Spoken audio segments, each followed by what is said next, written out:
As a human being, I have a need, and the need is a need to be in peace.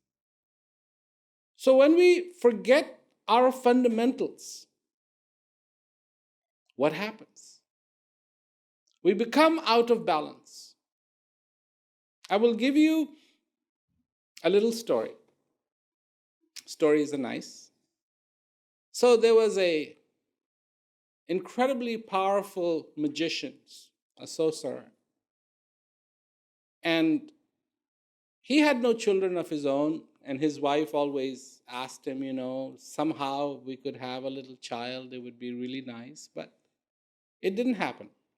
One day, the sorcerer was walking down the road, and he came across a little mouse. And this little mouse had been hurt. So he picked up the little mouse, and he put it in his hand, evoking his powers.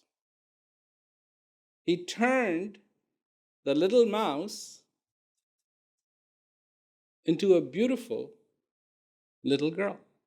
And he took the little girl to his wife and said, you keep asking me to bring a baby. Well, today I have. And here's this beautiful baby girl for you. She fell in love with the baby girl. He fell in love with the baby girl. And with great due diligence, they raised this daughter, taking care, giving her incredible education. And she was incredibly gifted. When she had grown up, she was not only very pretty, but very wise, very educated, very beautiful natured. So one day, the sorcerer turned to her and said, "My dear, you have reached the age of getting married. Who would you like to get married to?" She thought about it and she said, "Well, what are the possibilities?" So the sorcerer said, "Okay, I will go and take the proposal to different people, and whatever they say, I'll tell you." So he went to the mighty mountain, and he said to the mighty mountain, "Would you like to marry my daughter?" And the mighty mountain said, "Oh my God, I have been watching her. She's so beautiful. She's so smart. She's so kind. She's so wonderful. I would love to have her as my wife." So he brought the proposal to the daughter. "Daughter dear, the mountain would love to marry you. He's powerful. He's strong. Would you like that?" She said, "No, not really."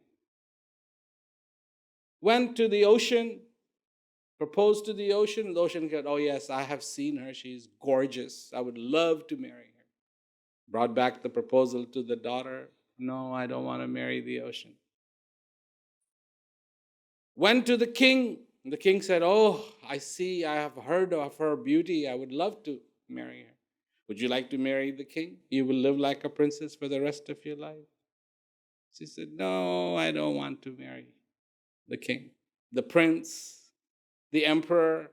All these proposals were brought, but she said, "No, no, no, no, no." So now the sorcerer was like, "Well, who, I brought you these proposals. They're incredible proposals. And you have rejected all of them.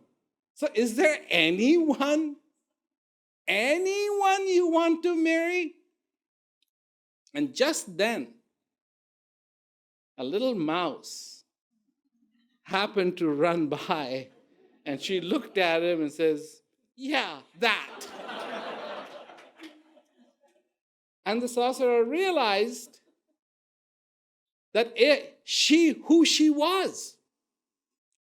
Even though he had changed her into a human being and educated her and everything, but she hadn't forgotten who she was. Her nature was still the same through all the different things. The nature did not change. And when she saw the handsome little mouse, that was far more attractive to her than the mountain and the king and the prince and the emperor and the ocean and everything else. Because that was in her nature. So, the point of the story is, we live in this world. Technology has changed. So many things have changed. But we are still human beings.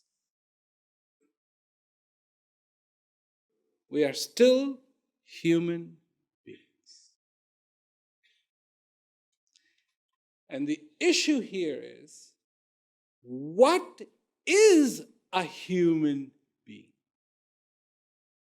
When I ask this question around the world, you would think every human being would tell you exactly what a human being is, right? That's not true. Human beings have forgotten who they are. And not only have they forgotten who they are, but what are their true needs? What is it? You have to understand the difference between need and want. Need is something without which you cannot exist. That's your need. You need air, you need warmth, you need food, you need water. Television is your want. Without air, you will die. If you don't watch television, you won't die. But in our society,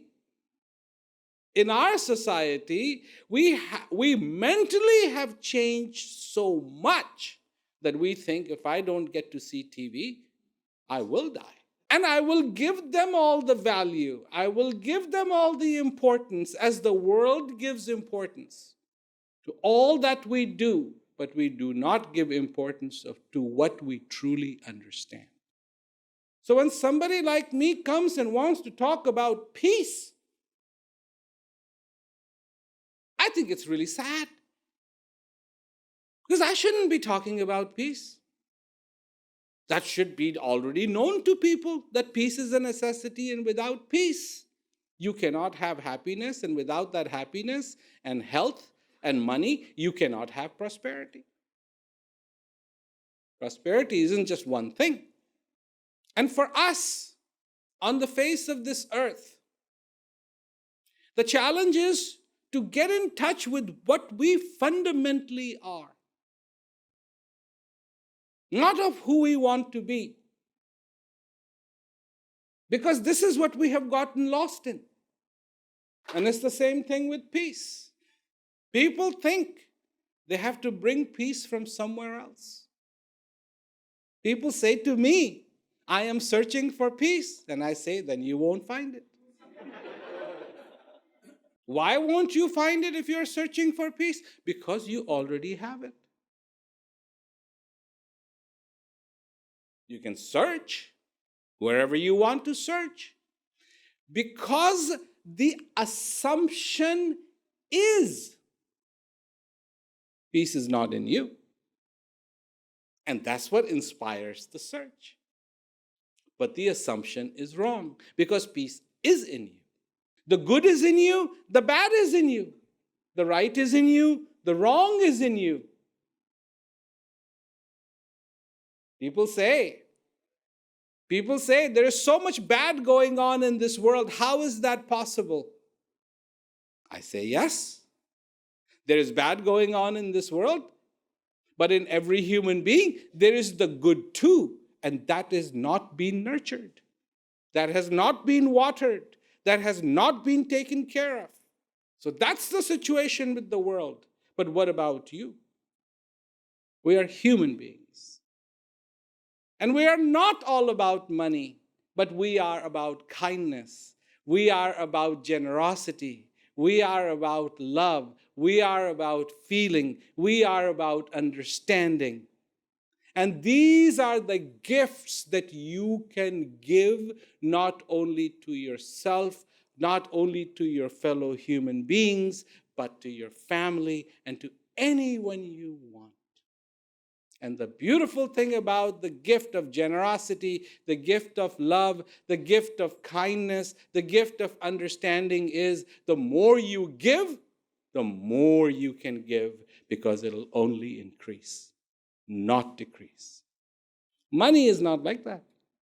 More money you give, less it'll be for you. So that's why everybody tries to keep it. But the gift of understanding, the gift of love, the more you share, the more you will have. Peace begins with you. Simple as that. Peace begins with you. You understanding who you are. It is no mistake what Socrates said, know thyself. To know who you are. So this is all I wanted to really say, because there's going to be question and answers too. I suspect that there is a relationship between all these problems that we're talking about and peace. And maybe you can tell us how they affect each other. Well, unfortunately, the sun doesn't know about the night. Darkness doesn't know about the light. Light doesn't know about the darkness. If peace was related to these problems, peace would have had no chance. But it rides above these problems. And it has nothing to do with these problems. Because these problems will come and go. They will come and they will go. People have problems. People have problems. They forgot to charge their cell phone. 300 years ago, people didn't have that problem.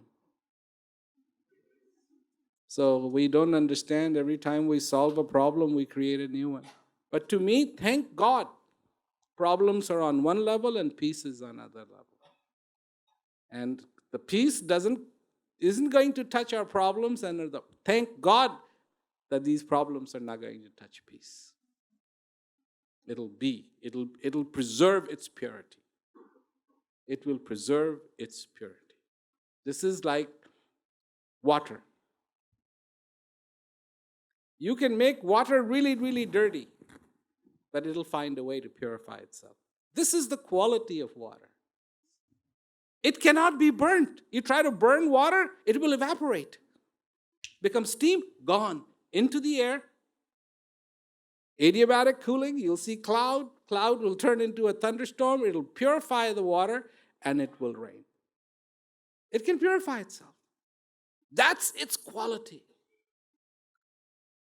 And if you knew yourself, you would realize that you don't have to be in the cesspool of problems, that you are not your problems. You are somebody else, you are something else, and your problems are on a totally different level. Unconsciousness will bring problems. Consciousness will remove problems. And peace will be dancing in the heart of every human being, waiting to be invited to show. Because peace will be mankind's finest achievement. Not going to the moon or Mars, but peace will be the finest achievement of mankind.